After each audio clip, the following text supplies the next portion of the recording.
তুমি আমার এরকম 2-4টা বন্দুক বানাই দিও, তোমার একটা পদ দিয়ে দিমুনে, আর তোমার থেকে কখনো চান্দাও নিমু না। তা ভাই তোমার পথ কি?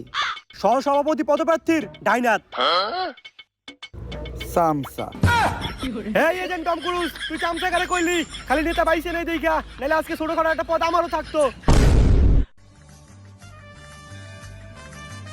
আমার কাছে অ্যাক্সেসরিজ কম ছিল, বেশি গান বানাইতে পারি নাই, তাই সবাইরে গান দেওয়া পসিবল না। আমার এইসব বন্দুক টন্দুক লাগবো না, আমি যে মন্ত্র জানি আমার মন্ত্র দিয়ে আমি সব জম্বি করে ভস্য করে দিমু। হ্যাঁ, ওইটা তো একটু আগে দেখলামই। এখন একটা আপেল থাকলে ভালো হইতো, কারো মাথার উপর আপেলটা রাইখা পারফেক্ট টার্গেট কিভাবে করতে হয় ওইটা শিখাইতে পারতাম। আরে বেড়া, মন্ত্র দিয়ে যদি একটা আপেলই আনতে না পারি তাহলে কি এর বাবা হইলাম? আমি এখনই একটা আপেল আইনা দিতাছি, যন্তর মন্ত্র সবাই কচ্ছু, লঙ্গির নিচ থেকে আপেল না পড়লে আমি খাই গু।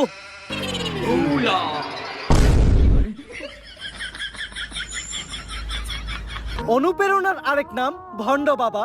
এই আপেলটা না ধুয়াই তোমরা সবাই খাবা, খাইতে গিয়ে যদি গলায় আটকাই তাইলে পানি চাবা। আর এরকম উল্টাপাল্টা শায়রি যদি তুমি আবার বলো তাহলে তোমার পুটকিতে লাত্তি খাবা। কিন্তু বাবা, আপেল ইমন পচাকে।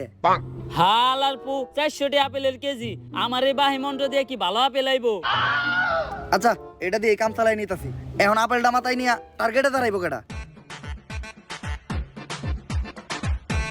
আমি এজেন্ট টম ক্রুজ,